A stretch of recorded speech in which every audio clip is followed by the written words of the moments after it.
There's a certain mindset that you can get yourself into that is going to significantly increase the chances of helping you be a consistently profitable trader. Now, this particular mindset is something that I've observed in many of the people that I received one-on-one coaching from and tuition from, whether in the markets or when I was back playing sport, from Olympic players that I had the opportunity to be coached by. This was a mindset that they promoted as well. And it's consistent, and I've seen it consistent with very high performers in every endeavor.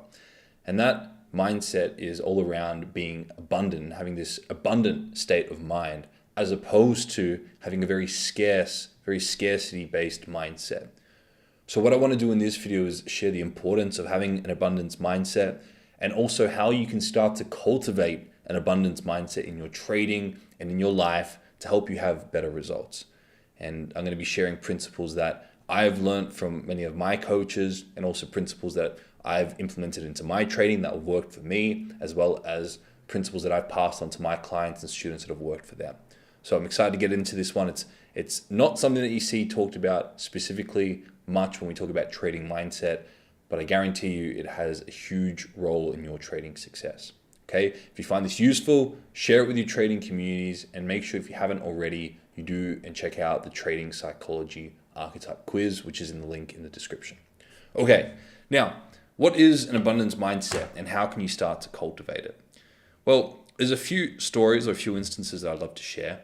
And one of the first instances that was very obvious in my trading journey was when I first picked up my round of private investment. This was a six-figure private investment. It was $100,000, and I took this money on to manage it in a private investment deal. This is many, many years ago, before prop firms were very popular.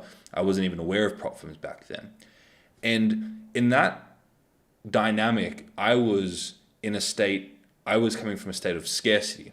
I was a trader who was quite new into their journey, had a good strategy and had good technical results, but I still hadn't understood the mindset. I still wasn't valuing my skill enough. I didn't have the level of self-worth that I now have. And in that state, I feared losing the investment. I feared losing the investors. And in a situation where I'd put them and the money up on a pedestal, and I was vulnerable in that situation. And in that state, in that scarcity, fear-based mindset, what I did, and something I recall and I was sharing with one of my students in the 12-week program today, answering their question, I was sending reports every single week to the investors, partly because I was scared of losing the investment, and partly because I was in this scarcity-based mindset.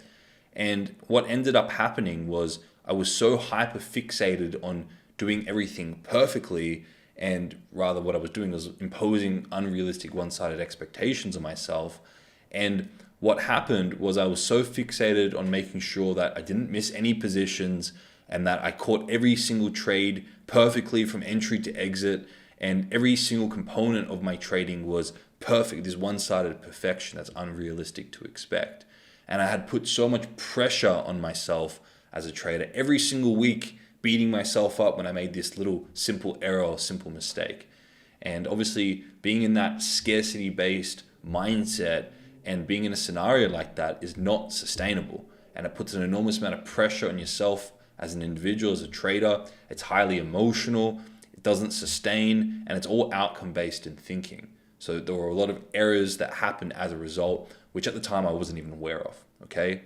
Now, over the years, I've received more and more coaching, and I did a big focus on studying and understanding the human psychology. And what a lot of people don't understand when I talk about that on my YouTube is that I not only studied and learned from many great educators and many great psychologists and people who study in human behavior, but I did a lot of self-work and a lot of coaching, or received a lot of coaching, did a lot of self-work on addressing a lot of those challenges that I had, and started to develop an abundance mindset.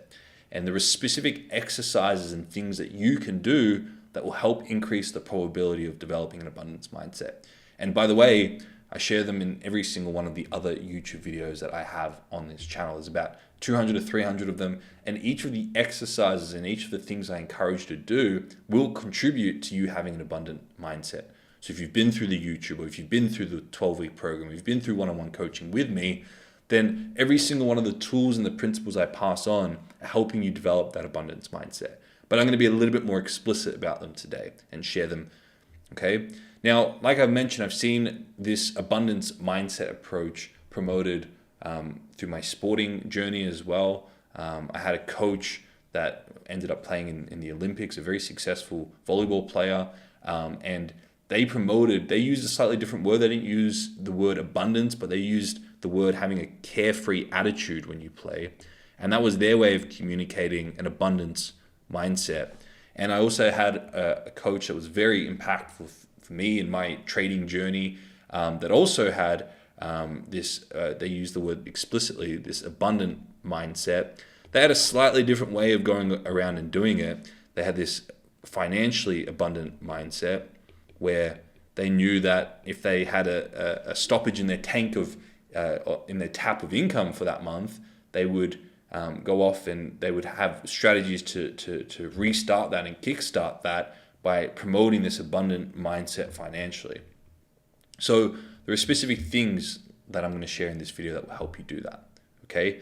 Now, another component to this is, as a trader, you don't want to be caught in this scarcity mindset of, I have to, and this is a big challenge I see with many traders, and I alluded to it in my previous video on review, but many traders fixate on this idea that everything has to look perfect. I have to catch everything at the right price and the perfect entry, and then I have to sell everything at the perfect take profit to capture 100% of the move.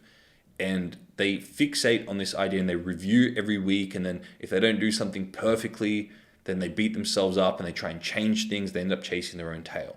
And that's really not the way to trade.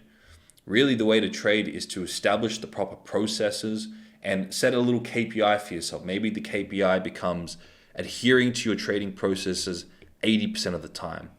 And you then go off and you trade for 1, 2, 3 months. And you then go back after the 3 months of trading and you review, all right, how well did I stick to my trading processes? What was my stickability to my trading processes? Okay. And maybe it was 60%, and maybe you fell short that quarter to the stickability to your trading processes. So you ask yourself, okay, how can I increase the probability of sticking to my processes more? And you add action-based refinements, and then you go off and you trade for another 3 months without reviewing or without fixating on your results. And then at the end of that 3 months, you have a look. All right, maybe you stuck to your trading processes 80% of the time. And then maybe after that 6 months, you have a look. All right, I've stuck to my trading processes over the last 6 months, on average, 70% of the time. Pretty good. I can improve that again over the next 3 months, but 70% over the last 6 months is quite good. Now, how has that equated in terms of profitability? Have I been profitable from that? And if this is the process, if the outcome is profitable and it aligns somewhat with the edge that you've back tested and proven, then you know you're on track. But if the outcome doesn't align, even though you've stuck to your processes 70% of the time, after a larger sample space of about 6 months, then you know that changes need to be made to the process, because there's obviously a disconnect here. And whatever you've established as process, whatever you've established as your edge, isn't actually as profitable as what you thought, or as you hoped. Okay? But the point here is that once you've established the process, you then want to establish an abundance mindset. And it's easier to look at it from its reciprocal. It's easier to look at it from the other way around. Instead of, and the thing you want to avoid is fixating on your results every single week and trying to change things every single week, and being in this scarce, fear-based mindset like I was with the investors, trying to make everything this one-sided perfect. And that fear-based mindset is going to kill your ability to stick to your process.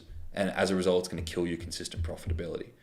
So rather, what's very important is once you establish the process, is you develop this abundance, carefree attitude of, I just don't care about the outcome of these individual trades. There are so many opportunities as a trader, and And there are so many opportunities in the market that come through frequently that I don't need to fixate about this one trade or this one day or this 1 week or this 1 month or this 1 year, even if you have a broader perspective.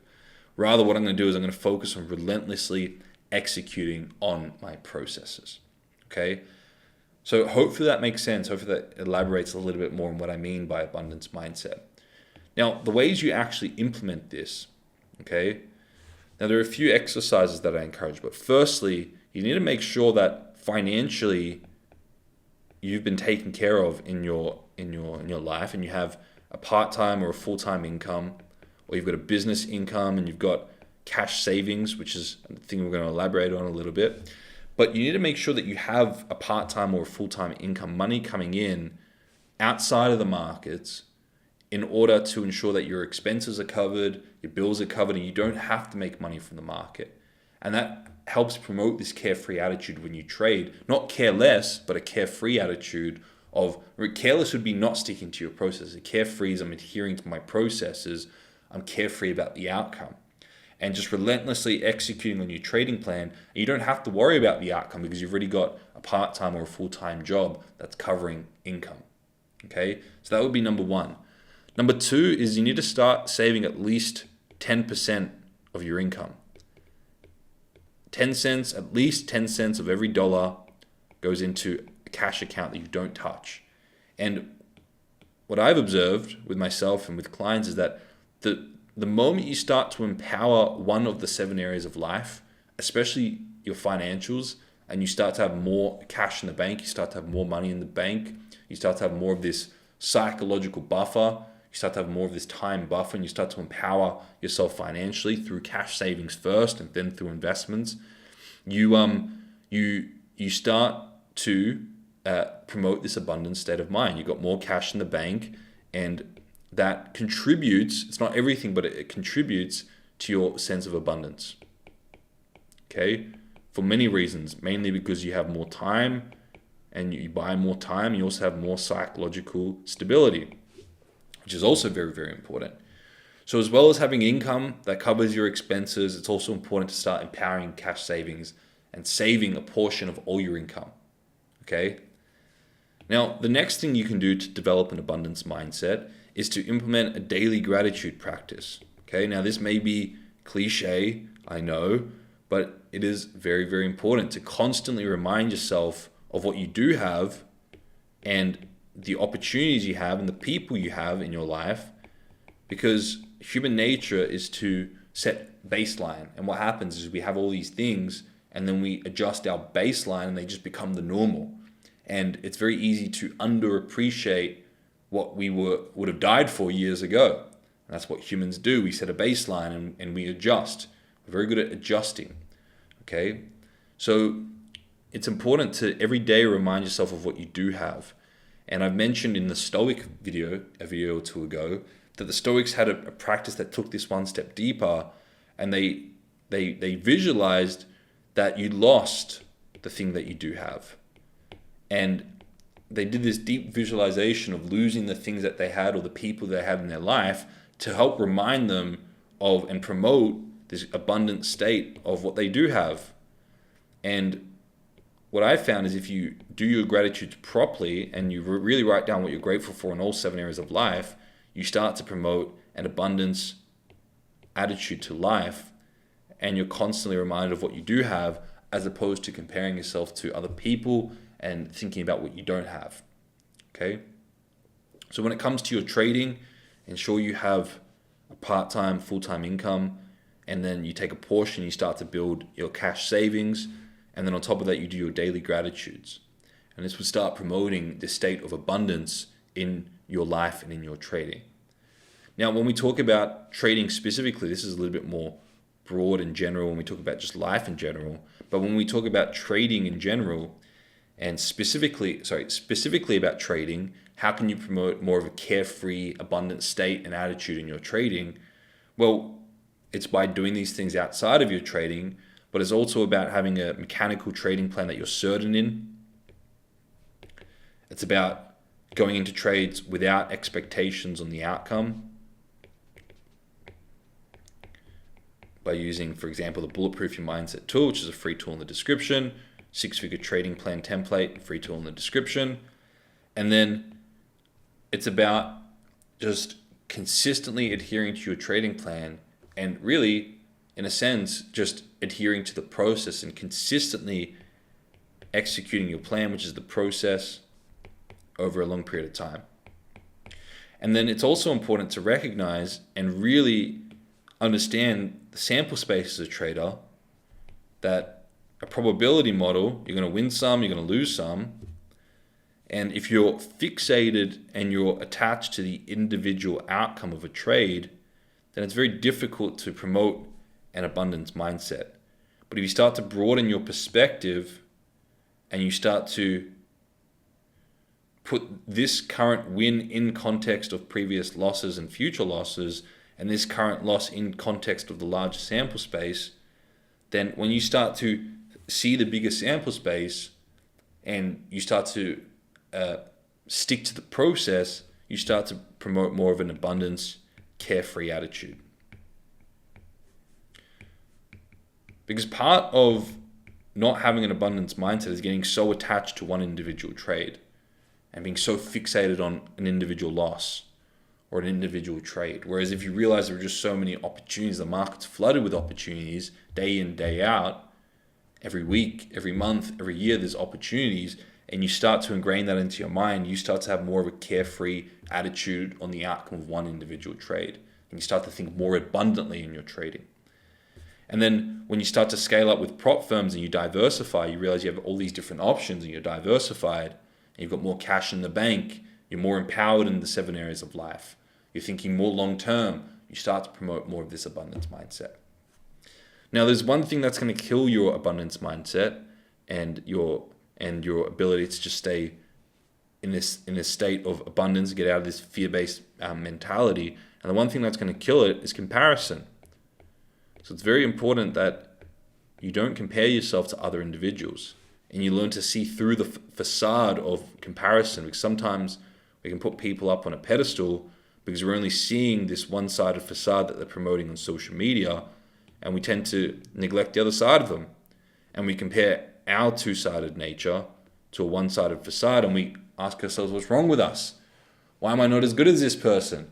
The truth is you are, but what you're doing is you're selectively letting in only the information that they're choosing to put on social media, and you're comparing yourself, you're fully aware of both sides of yourself, to this one-sided facade, all positive thing that's being put on social media to market or to promote, or to put their best foot forward. So avoid comparison. Figure out what's most important to you, your goals for the next year. Set targets, set KPIs, set high priority actions every single day, and focus on the execution of your high priority actions every day in alignment with your goal. And at the end of every day, ask yourself, all right, did I do something today that's moving me closer to my 1-year goal? And if you did, great. And what you're going to start to do is you're going to start to build momentum. You're going to start to build self-worth. You're going to start to build abundance.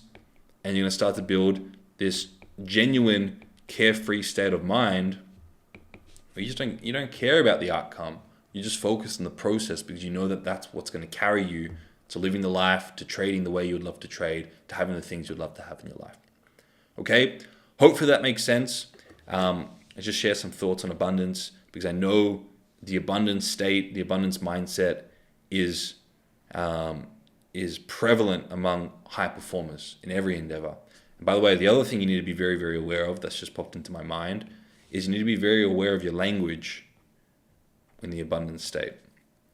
And your language is a reflection of what's going on in your mind. So, and your language is going to be a reflection of your actions and your decisions. So it's very important to be aware of your language.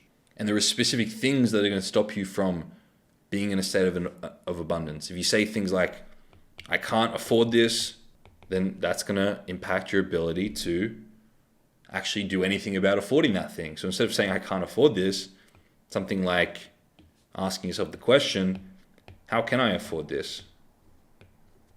Or better yet, how can I get paid to do this?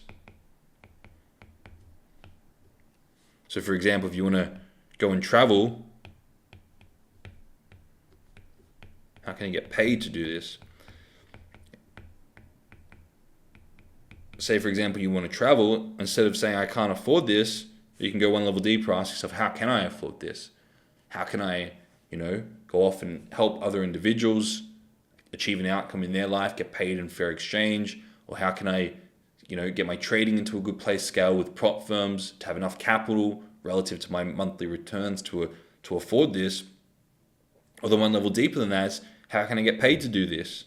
How can I get paid to go and travel?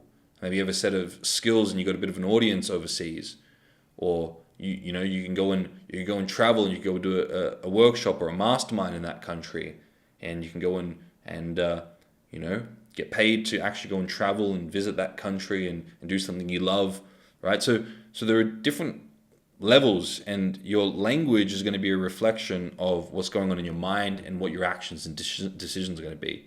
If you're saying to yourself, I can't afford this, you're certainly not going to be able to afford it. But if you ask slightly more productive questions in your language, you change your language, then it's going to help promote this abundant state of mind. Okay. Now there are many things we can talk about in terms of language, but this is probably one of the most common one, and one of the most common language things that kills your state of abundance. So be aware of your language, be aware of your comparison, be aware of the action steps you take daily. Make sure you implement a gratitude practice. Make sure you start saving at least 10% of your income. Make sure you start empowering parts in every area of your life, because the more you build in those areas, you'll increase your overall abundance. Ensure with your trading, you're not setting unrealistic expectations. You have a clear trading plan that you're certain in, and that you broaden your perspective. Instead of thinking about just the outcome of one trade, you think about the larger sample space. And these are all going to come together to help you promote and cultivate a state of abundance in your trading and help you build the results that you'd love to build. Okay? Thank you for watching to the end. I look forward to seeing you all tomorrow.